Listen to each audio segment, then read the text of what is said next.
Mira and HarperAudio present Yours and Mine by Debbie Maycomber, featuring the bonus story Home for the Holidays by Brenda Novak, performed by Carly Robbins.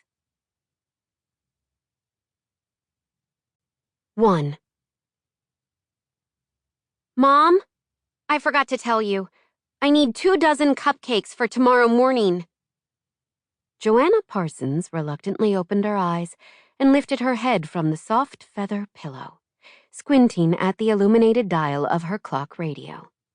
Kristen, it's after 11. I know, Mom. I'm sorry, but I've got to bring cupcakes. No, you don't, Joanna said hopefully. There's a package of Oreos on the top shelf of the cupboard. You can take those. Oreos?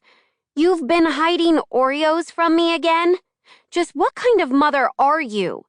I was saving them for an emergency. Like this. It won't work. Crossing her arms over her still flat chest, 11-year-old Kristen sat on the edge of the mattress and heaved a loud, discouraged sigh. Why not? It's got to be cupcakes. Home-baked chocolate ones. That's unfortunate, since you seem to have forgotten to mention the fact earlier, and now it's about 4 hours too late for baking anything, including chocolate cupcakes. Joanna tried to be fair with Kristen, but being a single parent wasn't easy. Mom? I know, I forgot, Kristen cried, her young voice rising in panic. But I've got to bring cupcakes to class tomorrow. It's important. Really important. Convince me. Joanna used the phrase often.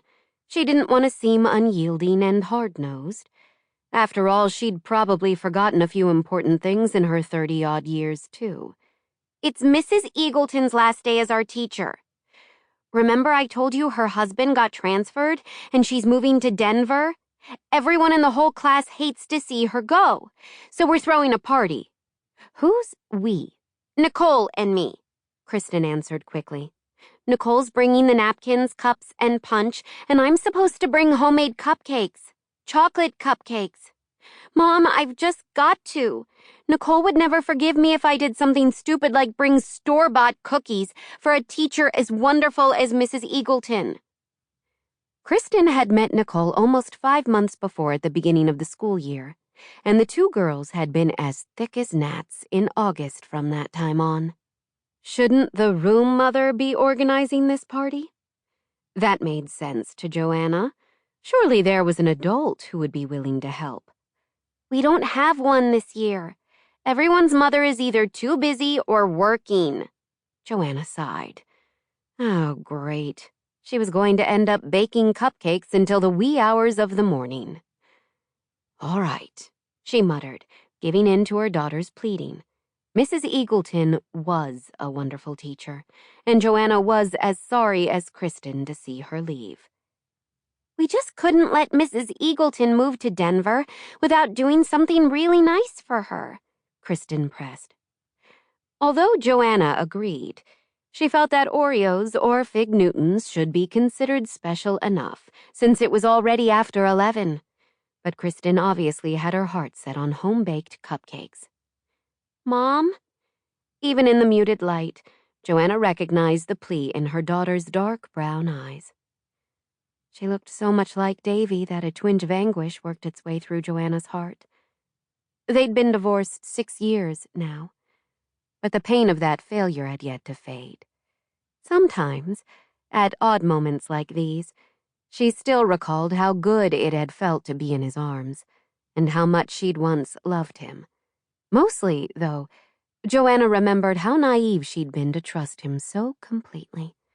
But she'd come a long way in the 6 years since her divorce. She'd gained a new measure of independence and self-respect, forging a career for herself at Columbia Basin Savings and Loan.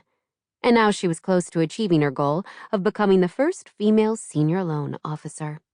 All right, honey, Joanna sighed, dragging her thoughts back to her daughter. I'll bake the cupcakes. Only next time, please let me know before we go to bed. Oh, Sample complete. Ready to continue?